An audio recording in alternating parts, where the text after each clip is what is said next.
Good evening, everyone. Thank you for joining us for the Blaney Lecture, presented by the Academy of American Poets. This lecture series was created in memory of Dr. Dorothy Gulbenkian Blaney, a noted educator who served on the Academy board by a gift from her estate. We're grateful to her daughter, Hope Harrison, for her support. My name is Nikay Paredes, and I'm the programs director at the Academy of American Poets. For those of you who don't know us and our work, we are the nation's champion of poets, poetry, and the work of poetry organizations. We also produce Poets.org, originated National Poetry Month, which is celebrated every April, and publish the popular Poem a Day series, among many other free programs and resources. This evening's lecture, titled Beyond Empathy, Beyond the Archive, Notes on Poetic Representation, will be delivered by Paisley Rekdal. She is the author of 6 books of poetry, including Nightingale, winner of a Washington State Book Award, Animal Eye, winner of a Rilke Prize from the University of North Texas, and A Crash of Rhinos, winner of the University of Georgia Press's Contemporary Poetry Series Award. She's also the author of a book of essays, The Night My Mother Met Bruce Lee, the hybrid photo-text memoir Intimate, a book-length essay, The Broken Country, on trauma, a crime, and the continuing legacy of Vietnam, and most recently, Appropriate Provocation, which is a book of nonfiction that examines cultural appropriation. Of her most recent poetry collection, Nightingale, the poet Craig Morgan Teicher wrote in the Los Angeles Times, Rekdal is a poet of observation and history, one who carefully weighs the consequences of time. She revels in detail but writes vast moral poems that help us live in a world of contraries in which, quote, we hold still for the camera, believing it will shore up time, knowing it won't, end quote. These are some of the best lyric poems being written today. Paisley Rekdal is a distinguished professor at the University of Utah, where she is also the creator and editor of West, a translation, as well as the community web projects Mapping Literary Utah and Mapping Salt Lake City. In May 2017, she was named Utah's Poet Laureate and received a 2019 Academy of American Poets Laureate Fellowship.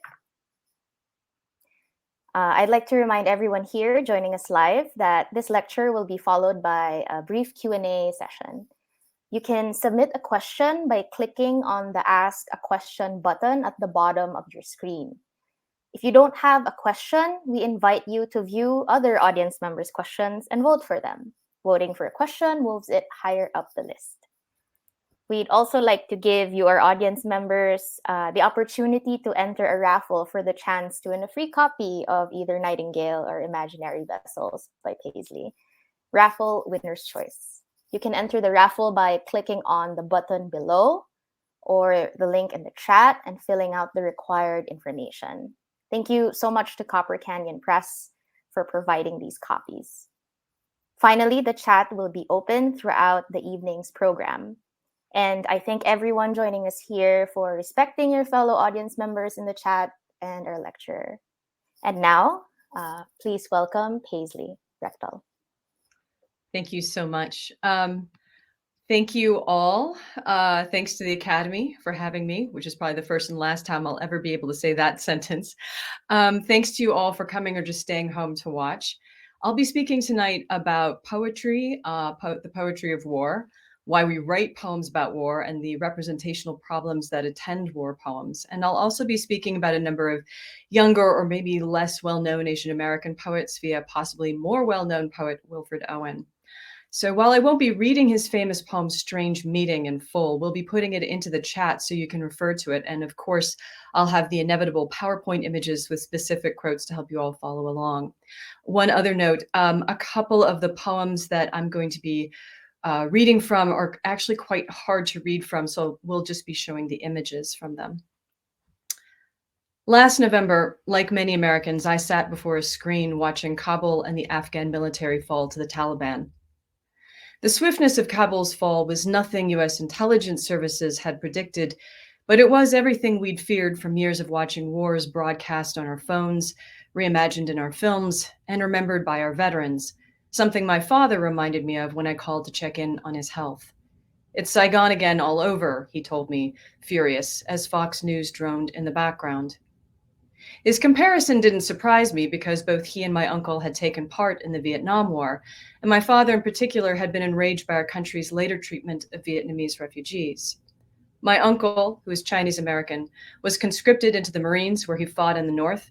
My father, who is white, was a non-combat volunteer in the Air Force. The image of Afghans falling from the wings of American planes returned my father to his own memories of Vietnam, just as it brought me back to the bodies falling from the Twin Towers, as well as to a night I spent during my sophomore year in college watching the green missile flares of the first Gulf War light up my TV.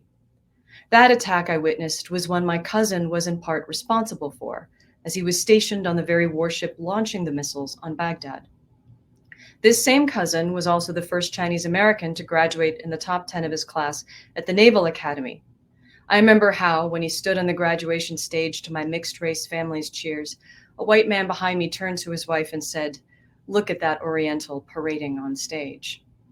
This same cousin had also been working at the Pentagon on September 11th, and while he escaped being killed in the attack because he was stuck in traffic, he later attended more than 40 funerals for colleagues and friends.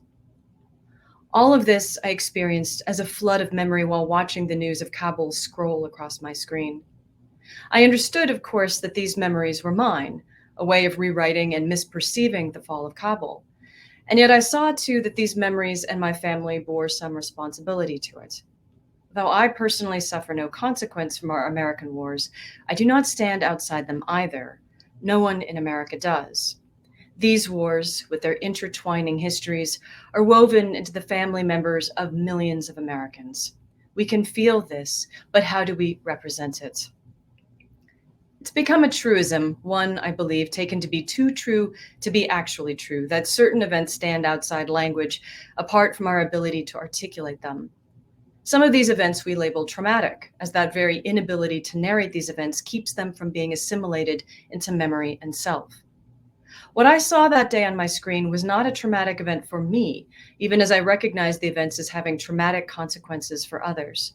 What I experienced in my collision of personal memories around Kabul was not the gaping loss of language, but the sudden rush of it. I didn't lack a narrative, I had too many.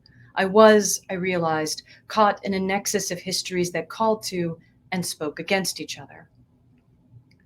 For the past few years, I've been writing about the poetry of war, and this question of memory and how to reconcile the competing histories that comprise memory keeps cropping up. The question behind the reconciliation of historical memory, of course, is finally one of representation. When it comes to imagining momentous personal or historic events, a pandemic, say, or a war, what are we trying to articulate when we turn to poetry versus other types of media, which surely can and have done better at capturing the facts of events, have in fact occasionally changed the course of events for other people in their sharing? This question of representation in war dogs not only poets, of course. After watching our attacks on Baghdad in the first Gulf War, I became obsessed with the work of the military historian John Keegan, in which he often returned to important battles in history to forensically reproduce them. Did horses truly stampede at Waterloo? At Agincourt, did they really build barricades out of human corpses? Why did troops in World War I rush from the safety of their trenches straight into artillery fire? Keegan researched the way horses react under extreme stress. He spoke with soldiers and pathologists, largely ignoring the decision-making of generals to focus on what soldiers themselves actually saw and did. Keegan's research led to understanding that freshly dead bodies cannot be stacked because they'll slide, that horses won't gallop headlong into a line of archers, and, most importantly, that ordinary soldiers don't think of themselves as subordinates, but equals on the battlefield. Troops fight for each other, not institutions. In short, Keegan proved that our aesthetic accounts of war, which we use to bolster our histories, are often wrong. They teach us very little about the realities of battle, and instead reveal how our mediations of war might lead to disastrous attitudes about war and future. At the time, I thought that was what good history should be, an attempt to reclaim the past from the fog of myth so we can see the clearer outlines of those who came before us. A more accurate, even archival account of the past, I believed, would produce more just treatments for people in future. But now I'm a poet, and though I know poetry is not history, I understand it may be treated as a form of history. Poetry, with its affective language, may even stand in opposition to history, which is meant to be objective, stripped of feeling and ego. If I care, and I do care about facts, more so now that people are literally dying for want of them, how am I to reconcile my desire for accuracy with my desire to be moved? In some ways, of course, this problem doesn't bother me at all. I write and follow the trajectory of a poem's thought, not necessarily the tangential histories the poem itself engages. Somewhere truth resides. It's not up to me, but the critics to sort out the details. I merely create an account whose power resides not in its aesthetic singularity, but in its relationship to other poems that offer similar and different accounts. And yet, with regard to war, I can't help being suspicious of the very reasons we turn to poetry. Is our desire one of representation, political change, or emotional catharsis? And is that political change meant to happen on the page or off it? This may sound like a naive question, but consider how many institutions have treated veterans' writing as a therapeutic, not aesthetic or political act, an inadvertent result of the GI Bill, perhaps, which paid for veterans' educations and sparked a proliferation of writing workshops that capitalized on the influx of government subsidies and student enrollment numbers. The poetry of war may have its roots in resistance and the human need for self-expression, but for institutions, it's also become a question of cash. But this criticism, too, is unfair. It ignores the fact that veterans have created powerful poems that have helped narratively reconcile, if not finally healed, the traumas they and other veterans experienced. Two things can be true at once. The poetry of war can be turned into capital, a form of state-sanctioned soft power bolstering the image of the US. At the same time, it can also offer its authors the space to critique these values, pulling back the curtains of war to reveal the brutal realities that have dehumanized veterans and threatened their reassimilation home. But again, I return to my question about poetry and representation. All poems engage the problem of representation, of course, but war poetry raises the ethical stakes. Who represents? Who is represented? And just what and why we should feel the way we do about the people depicted in war poems takes on an inevitable moral dimension when the same people who initiate or win wars determine the books that then document them. It's not just about remembering war then, it's about making us feel something about ourselves as we look back on those wars. And for some poets, it's finally about whether our representations could affect the course of future wars themselves. This, at least, was the prominent World War I poet Wilfred Owen's argument in his poem, Strange Meeting. Here is no cause to mourn, Owen's narrator begins this poem, trying to calm the soldier he's startled awake from what will soon be an immortal sleep. The man Owen's narrator addresses is a former combatant, the enemy he killed, who likely killed the narrator in turn. Both soldiers in Strange Meeting are young, both poets of a high romantic tradition, men who once went hunting wild after the wildest beauty in the world. Poetry for them represents immortality and objectivity. It's a way to touch upon some core of real experience, what Owen's nameless doppelganger calls the truth untold, the pity of war, the pity war distilled. Owen, a devotee of Keats, whose own letters often aped Keats' diction, modeled Strange Meeting on Ode to a Nightingale, and Owen's poem too wrestles with this question of art's relationship to mortality. Does poetry possess the clarity, even the responsibility, not only to portray the costs of war, but to prevent further ones? If so, the death of these poet soldiers means that nations will only retreat further into barbarism, modern war continue to rage on, bloody and unabated. Here is the dead soldier's argument. For by my glee might many men have laughed, and of my weeping something had been left which must die now.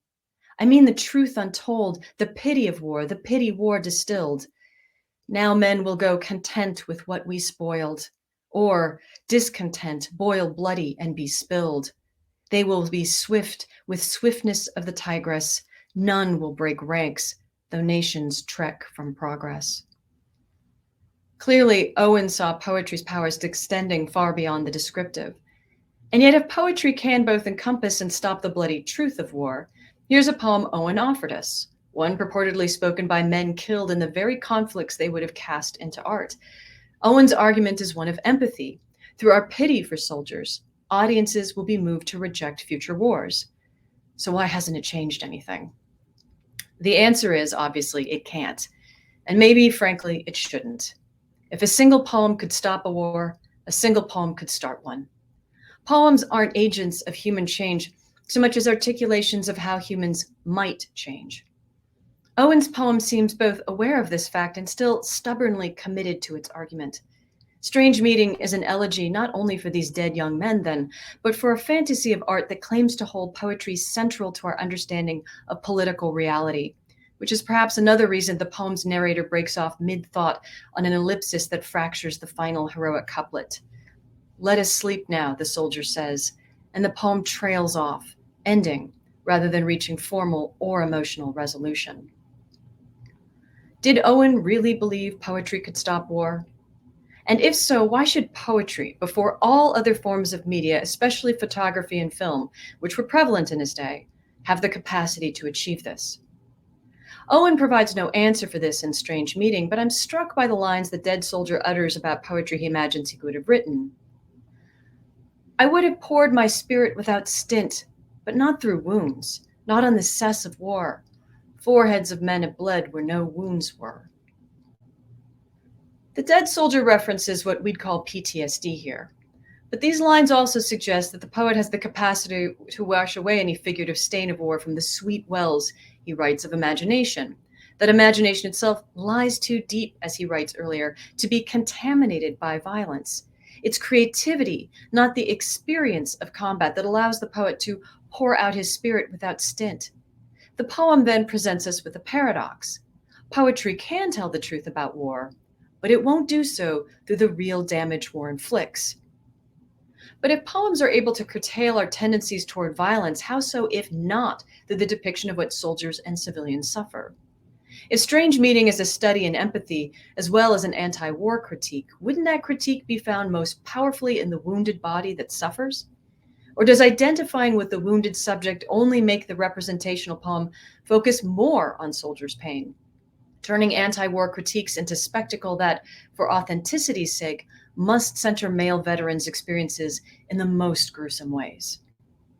In the end, what language both accurately and ethically presents war? It seems to me that when it comes to war poetry, subject matter and aesthetics collapse and at times pull apart in ways designed to make us uncomfortable. If the reality of war repels us, should we make our poems ugly in response? If war, as it stands outside rational comprehension, compels its subjects to inhabit ambivalent responses, terror, repulsion, attraction, awe, do we then accept that war approaches our critical definition of the sublime? Is war sublime?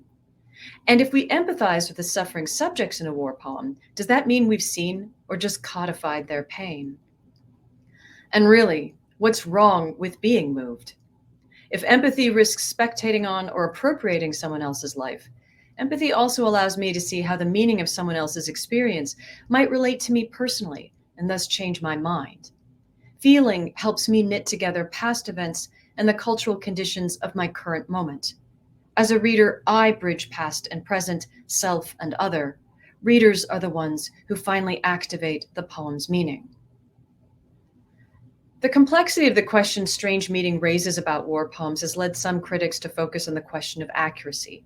Like Keegan, we should trust what we can prove. But this collapses representation with reality in ways any poet knows doesn't happen. Poems, when they succeed, escape conscious knowledge to achieve a larger sense of scale than the author's immediate experience. Poems reside in metaphor, which use physical action or material objects to reach towards a broader and often imagined story. A poem that insists only on action and object sinks to the level of journalism. Of course, some of our most familiar war poems have been peppered with journalistic detail, and perhaps it's why some poets, like Owen himself, It's why some poets, like Owen himself, have been dismissed by literary critics. These criticisms focus on the ways that detail threatens to overtake metaphor, so we cannot see the larger story for the spectacular nature of the material itself. And therein lies a final paradox that Owen's poem implicitly raises. The representational poem needs details to move to a higher state of understanding and perception, and it's these same details which threaten to deflate the poem. If, like Keegan, we insist first on accuracy, we limit the aesthetic and narrative possibilities of a poem. When it comes to writing poems about war, only warriors' or journalists' accounts could be taken seriously. And to a certain extent, our anthology's heavy focus on white male soldiers' voices have suggested this. But war is an experience shared across racial, gender, and generational lines, even across human and natural divides. If a single poem can't express war's totality, the mosaic of war poetry altogether approaches it. War poetry tests and expands our loyalties and self-definitions, wresting the question away from what we do in war to how we've been socially defined by it. All this said, I think the problems I'm raising here about representation in poetry reflect the finally mistaken belief that there is a language for war. When it comes to poetry, there is no one language for anything. Geoffrey Hill, in his lecture, Poetry and Value, noted that German resistors to Nazism used language adequate to their particular witness. Theodor Adorno famously wrote that to write poetry after Auschwitz is barbaric. I think both critics were suggesting something similar. The point is not that we stop writing poems after war, or that poems of war are themselves inherently unethical, only that there is no ideal form of language with which to write about war, and no specific forms of poetry we must return to. We are each witnesses to war to varying degrees. Thus, each of us must invent the language and forms of poetry adequate to our witness. I thought of Hill's argument when reading the young American poet Tarfia Faizoula's poem 100 Bells, based on oral histories Faizoula undertook with rape victims from the 1971 Bangladesh War of Independence. In Faizoula's poem, these testimonies provide the frame for a fragmented account of rape's memory, a painful legacy shared across the Bangladeshi diaspora, here told by a series of unnamed narrators. And here's the poem I'll read in its entirety. 100 Bells. My sister died. He raped me. They beat me. I fell to the floor. I didn't. I knew children, their smallness, her corpse, my fingernails, the softness of my belly, how it could double over. It was puckered, like children, ugly when they cry. My sister died and was revived. Her brain burst into blood. Father was driving. He fell asleep. They beat me. I didn't flinch. I did. It was the only dance I knew. It was the katak.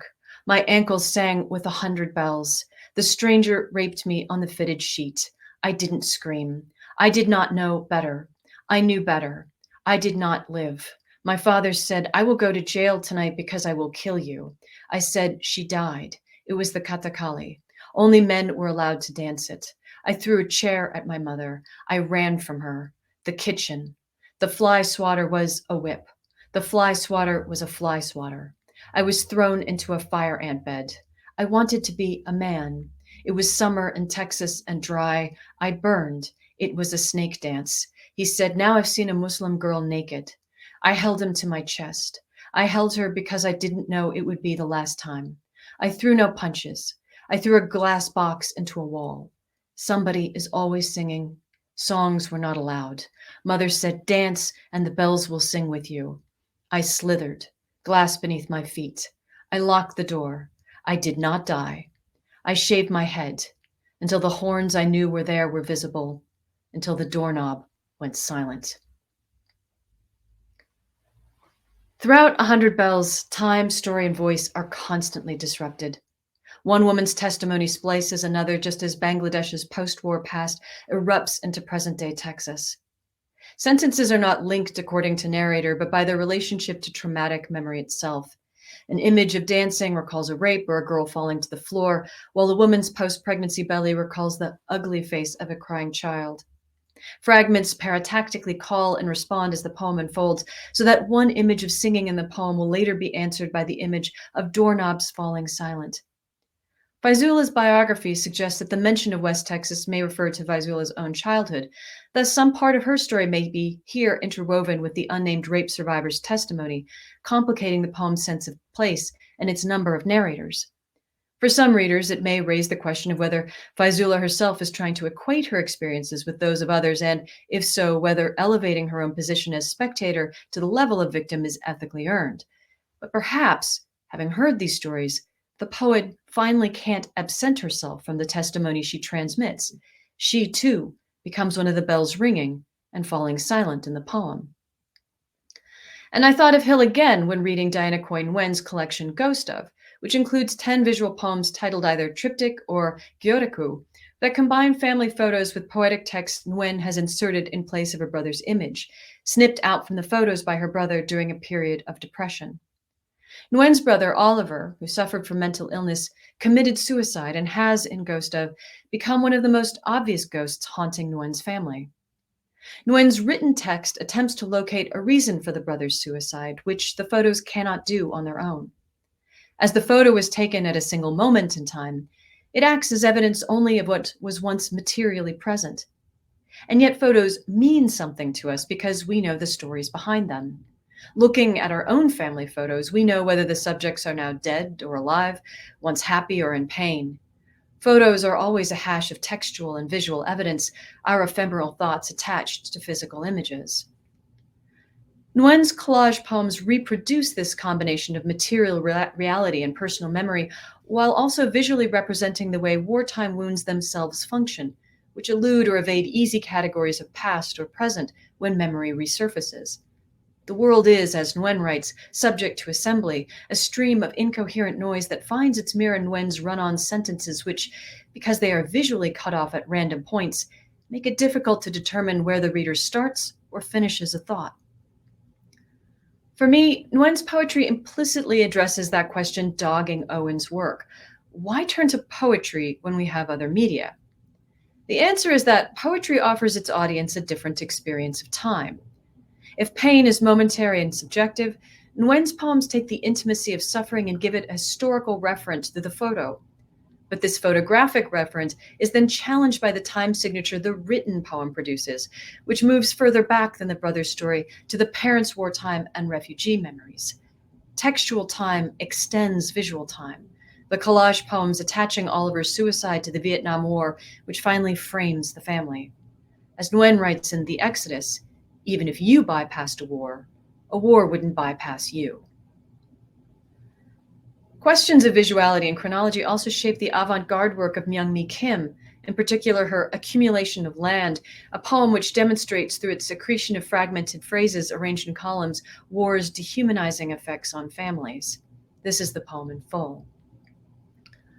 Accumulation of land, maintain household bare, labor of house child, cooking reserve line, belonging to, elaborate isolation, familius implements, enemies captured in war, bearing, child, rearing, production, heirs, number, and rear household, family contains, counting herds, possessions, fellow feeling crude, isolate care, family contains in germ, bearing, rearing, accumulation of land, implements of production, cooking reserve line of, the number belonging, counting possessions, heirs, the captured, isolated, household bare, rear heirs, feeling crude, belonging to, fellow feeling crude. Emotionally and visually disorienting, Kim's poem forces me to choose how to read, vertically or horizontally, in columns or as a single sentence. Likewise, several words equally work as verbs, nouns and adjectives, such as elaborate, feeling, and crude. Only spoken emphasis might clarify intention. Regardless of where I start and how I categorize parts of speech, however, the poem's repetitiveness suggests a restrictive logic.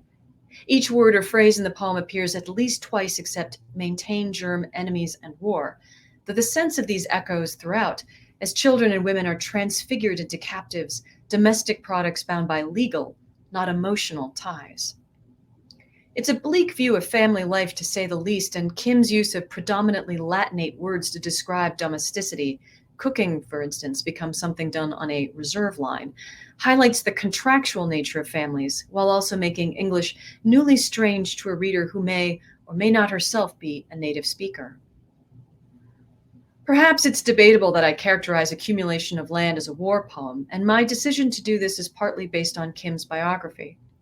Born in South Korea 4 years after the armistice that put a halt to the Korean War, Kim immigrated with her mother to the United States at age 9 to join her father and eldest siblings who'd already fled. But South Korea is also the site of multiple invasions, most notably the 1910 Japanese annexation of the Korean Empire and the 1945 division of the peninsula into US and Soviet protected territories, which led to the Korean War.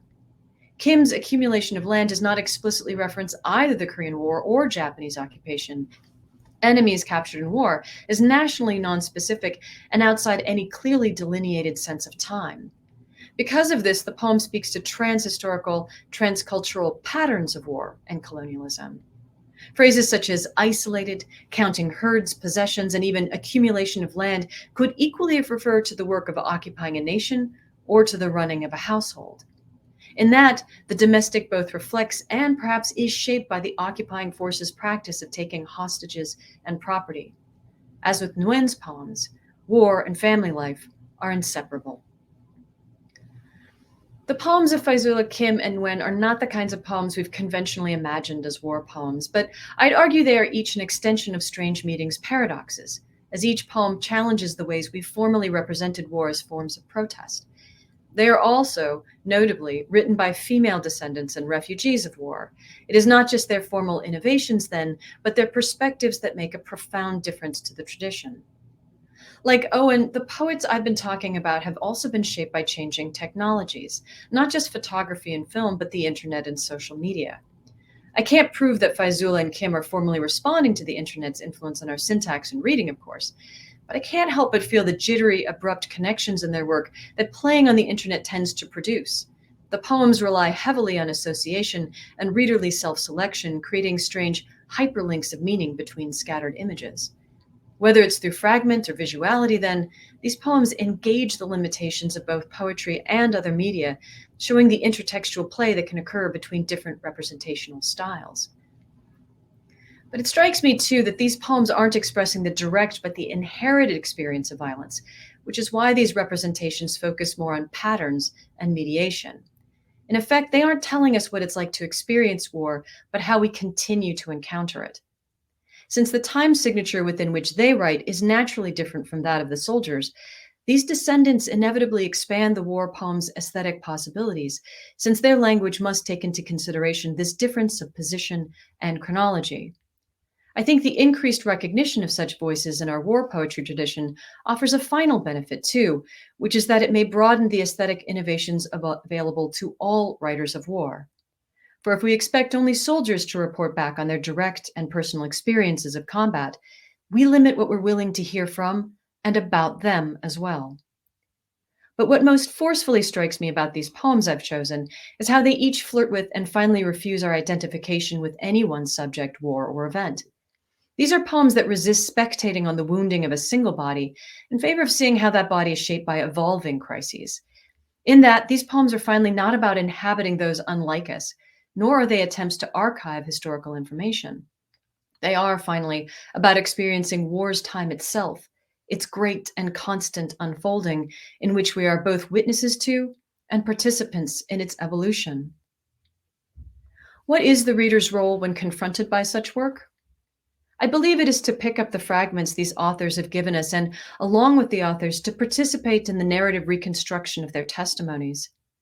Poems offer us the opportunity to discover what, of the past, we do not merely have to endure, but might also commemorate. Because poems speak to at least two different moments of time through their figurative language, the thing we perceive now and the history this perception recalls, poems make us aware that past and present are in continual conversation. Owen's Strange Meeting, too, recognizes this, as his poem presents us with an impossible situation. When his two soldiers meet, they do so in the afterlife, an imagined future in which these men are frozen perpetually between identities, both soldiers and poets, dead bodies and living memories, enemies, and alter egos. Owen's poem, like those of the other writers I've discussed, presents us with a challenge. Knowing what we know of war, how do we choose to remember?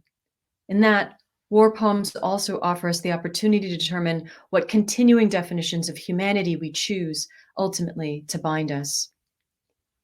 My argument, of course, shares something with the philosopher Hannah Arendt's understanding of modernity and the importance of narrative, which allows for temporary action to be both contextualized and remembered, with the understanding that we select the values of the past we wish to carry forward. Poetry, then, does not fail to achieve meaning, it creates it. It is the formation of shared historical values, even as poetry itself is not, nor is it expected to be, an accurate history. Poetry is not where we get the facts. It is where we come to understand the effects of facts. If we believe that a war is only about specific acts of violence, we limit our accounts to gore and statistics. But war is more than violence. It is the story of being human. In that, poetry's ambiguity, its ability to reside within and triangulate multiple periods of time and meaning, make it a profoundly relevant medium to respond to war's complexity. For poetry offers something other media like film and photography resist by their very nature, the lack of absolute clarity and material evidence, which may be, in its way, more productive than declaring that we know what history finally is. Some narratives may never find resolution. The expressive aesthetics of poetry and the unimaginable brutality of war then do not counteract each other. A war's meaning exists in memory partly because of literature, which charges language finally not with the production of authentic and cathartic accounts, but with the recreation of war's ever-expanding impact and community, that same nexus of connection I myself felt when watching Kabul fall on my screen. Acknowledging what we do not know about war may liberate both the reader then and the elegiac subjects of our poems, allowing something of them to evade our platitudes and self-regard, even as they come to symbolize our past. And here I want to end with the Polish poet Czesław Miłosz's poem, Dedication. You, whom I could not save, listen to me. Try to understand this simple speech as I would be ashamed of another. I swear, there is in me no wizardry of words. I speak to you with silence like a cloud or a tree. What strengthened me for you was lethal. You mixed up farewell to an epoch with the beginning of a new one, inspiration of hatred with lyrical beauty, blind force with accomplished shape. Here is a valley of shallow Polish rivers, and an immense bridge going into white fog. Here is a broken city, and the wind throws the screams of gulls on your grave when I am talking with you. What is poetry which does not save nations or people? A connivance with official lies, a song of drunkards whose throats will be cut in a moment, readings for sophomore girls. That I wanted good poetry without knowing it, that I discovered late its salutary aim, in this and only this I find salvation. They used to pour millet on graves or poppy seeds to feed the dead who would come disguised as birds. I put this book here for you, who once lived, so that you should visit us no more. What can poetry save through its representations? I would answer with Miłosz's poem. We write to discover the humanity we wish to preserve and to unburden and release our dead. In that, poetry saves some part of us all. Thank you. I have no idea where I was looking. I was looking off into the distance as I was reading this thing. Thank you so much, Paisley. If you want to take a breath, I'm going to invite folks to maybe put in their questions. You can do that by clicking on the Ask a Question link at the bottom of the screen to submit your question. If you don't have one, you can always vote for one you like. Voting for a question moves it higher up in the list. Also, we have, again, a raffle for a free copy of Paisley's book, Nightingale or Imaginary Vessels, your choice.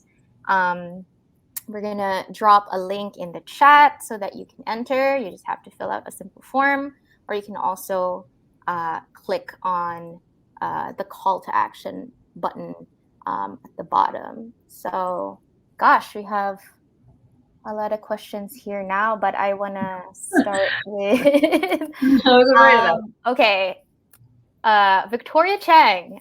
Hey, Hello, Victoria. Victoria.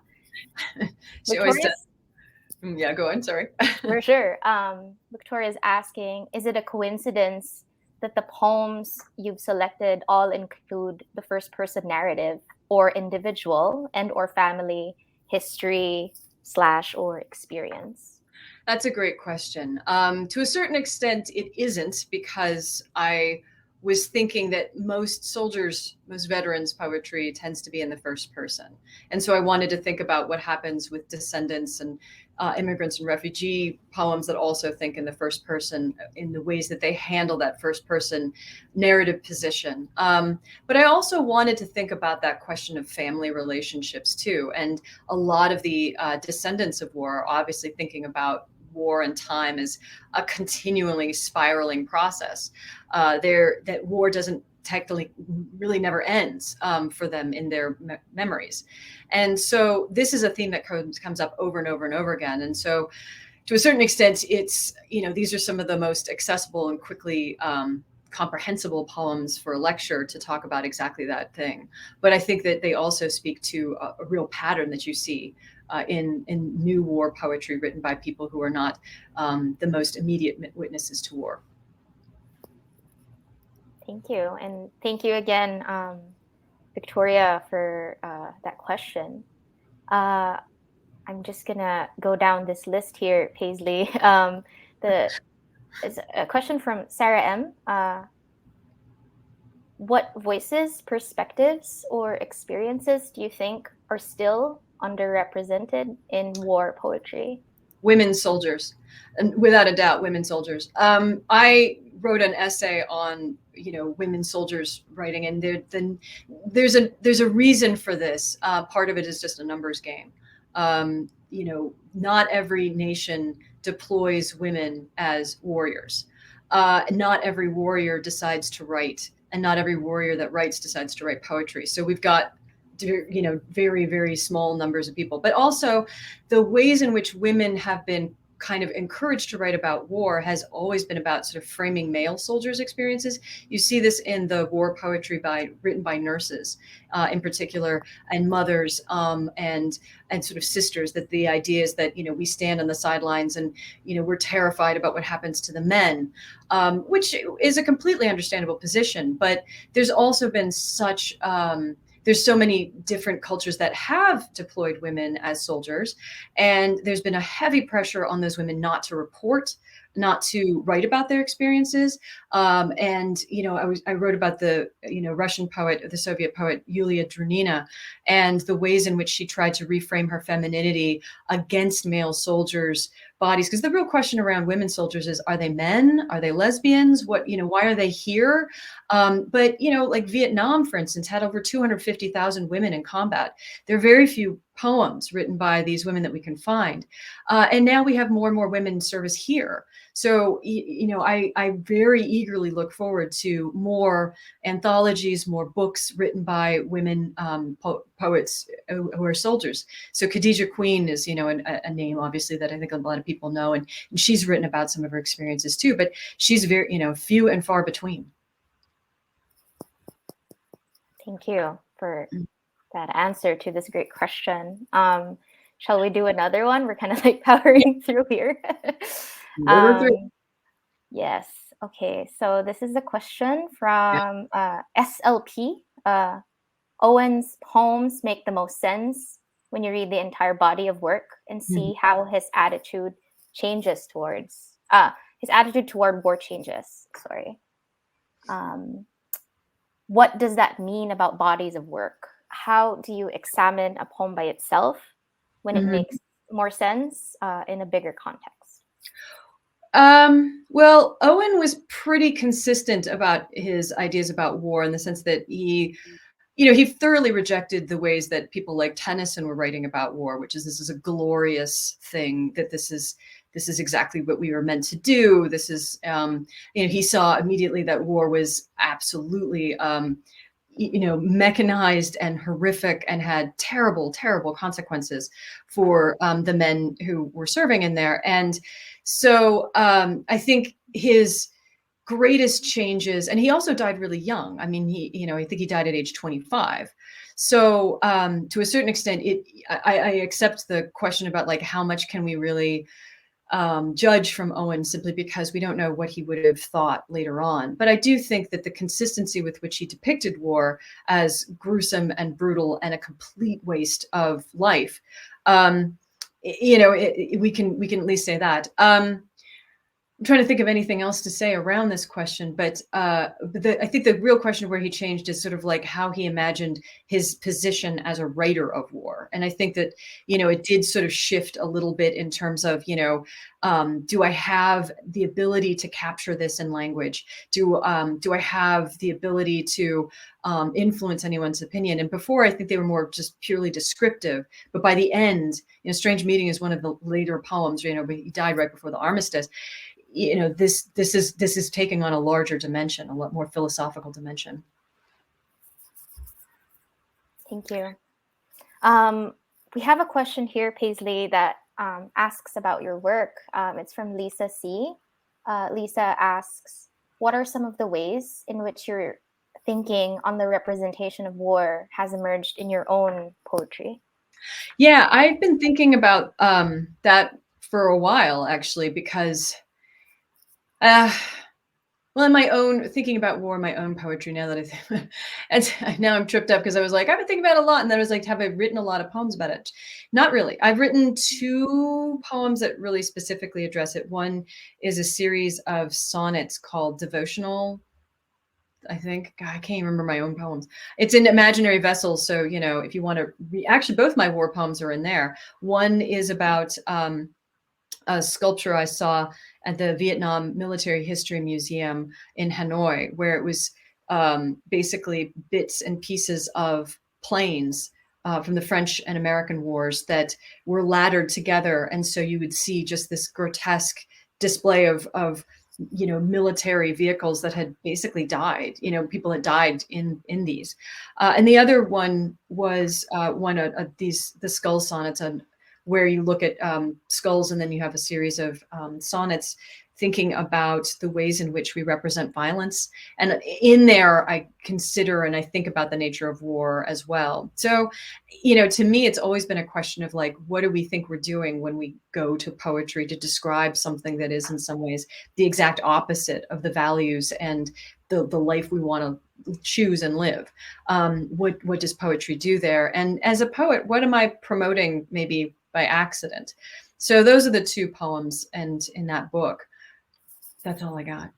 No, that's great. I was also, thinking of just a tiny follow-up question to that. Like, how long have you been thinking about the poetry of war? And I would, yeah. Topic. About a few years now. I also want to point to something that showed up in the chat. Elizabeth writes, Vietnamese Women's Museum in Hanoi focuses on women's shoulders. And it's exactly true. Yeah. And I'm glad that was brought up, because that's a real eye opener when you go to Vietnam and you see that they have a women's history museum, and we don't. And also they have a very big display about, the women soldiers, and those are some pretty terrifying and really eye-opening stories. I mean, these girls were teenagers, very, very young, and they were tortured. They went through incredibly horrible things. And so their experiences are talked about there. And so I do find it interesting that American, memorialization, I think that's one of the reasons why I'm interested in this question, is that, I'm a child, most of my life, my country has been at war. And if you think about that, that's really kind of significant because I'm old. So most of my life, we have been at war. And the ways in which we are aware of that and the ways in which we memorialize that have been incredibly insufficient, I think, compared to almost any other country. You go to Germany, you go to Vietnam, like other places seem to understand the gravity of the conflicts they've either initiated or been part of. But we are still selling ourselves a kind of story about how to think about the dead that doesn't ask larger kinds of questions that are harder for us. So I think I've been thinking about these questions for kind of a long time, but I've, only been writing about this critically for the last 3 or 4 years. Great. Thanks for shouting out that comment in the chat too, and thanks everyone for sharing recommendations in the chat. Yeah. It's really good to see. Just there's a question here, and I want to give this to you too, because I think it has to deal with form and aesthetic, particular to poetry. It's from Laura Rosenthal. Laura asks, can you comment further on poems that use collage, visual disruption, and other disruptive techniques to mimic or otherwise convey chaotic experience? Specifically, sorry. There's a go on. No, sorry. Just one more sentence or phrase. Specifically, what craft choices allow the meaning of these incoherent techniques to be understood or received by the reader? Yeah. So the first two big ones, Donmi Choi's work, Hardly War, is a good one to look at. And then I'm also thinking most specifically of dictée. I learned a lot, just a ton, studying dictée and teaching dictée over the last 10 years, actually longer than that, like the last 15 years. And, what I find interesting, the last part of that question, if I'm getting it right, because I'm not seeing it on my screen, but to make it coherent to readers, to make it available to readers, one of the things I love about dictée is the ways in which it denies readerly identification and readerly connection, which I know sounds exactly the opposite of what every poet wants. But, I think that's the point of her project, which is sort of saying, like, we have been dictated to in Korea in so many different cultural forms. As a woman, I have been dictated to. And I've been told what to express. I've been told that there's a right way to express things. There is a right history. There is a right French. There is a right Korean. There's a right English. And so the denial of that connection and that accessibility is a way of refusing to be dictated to.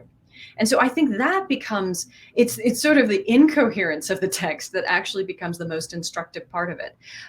Ways in which the photographs themselves suggest a kind of narrative reality and reference point that gets denied by the fact that you can't, often see what's really happening in the photos. They don't come with text that actually functions as any kind of descriptor of the photograph. And so anything that's supposed to ground you more ends up confusing you more. And I think, again, it's sort of like to speak to the identity position she herself is writing about, the slippery ways in which she is a transnational figure, somebody who moves between languages, moves between different art forms, moves between different countries, and in that wants to resist a sort of easy, cathartic way of being presented as a particular kind of woman.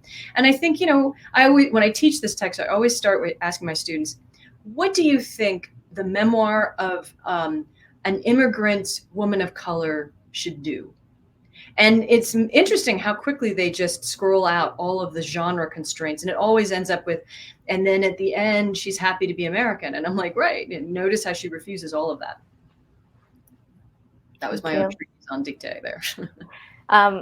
Folks are asking in the chat the title of the book. So that's Dictée by, it's a 1982 book by Korean American author Teresa Hak-kyung-cha. Yeah. So, yes. Somebody else put in the chat, The Womanly Face of War. That is a fantastic book too. And all of her work is just great. Take a look at that. Yeah. Do you mind answering one more before we close out? Before I get a drink? This one's from David Lambert.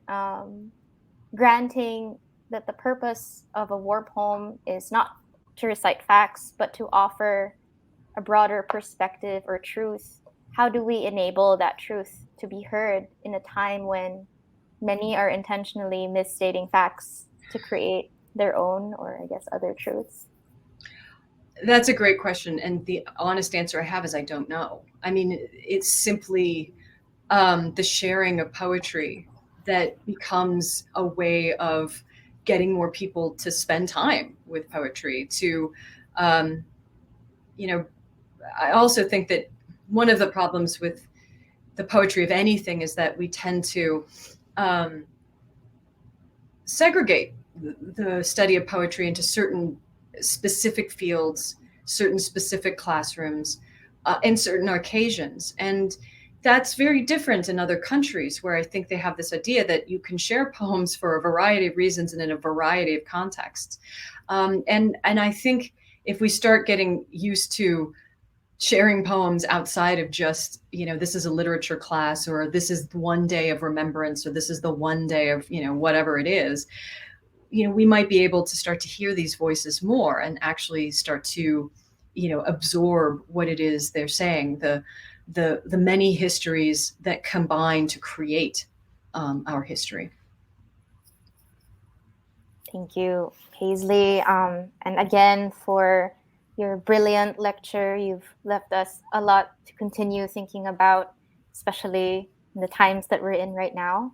I'd like to thank everyone who's joined us live for attending this year's Blaney lecture presented by the Academy of American Poets.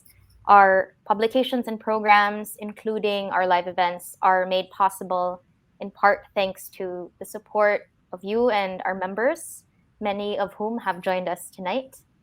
To become a member and to learn more about how you can support our work, including this lecture, and all our other free programs that champion poets and promote the appreciation of poetry, you can visit Poets.org/membership. Thank you also to Hijra Hamid and Ketura Lee of Pro Bono ASL for providing ASL interpretation for this evening.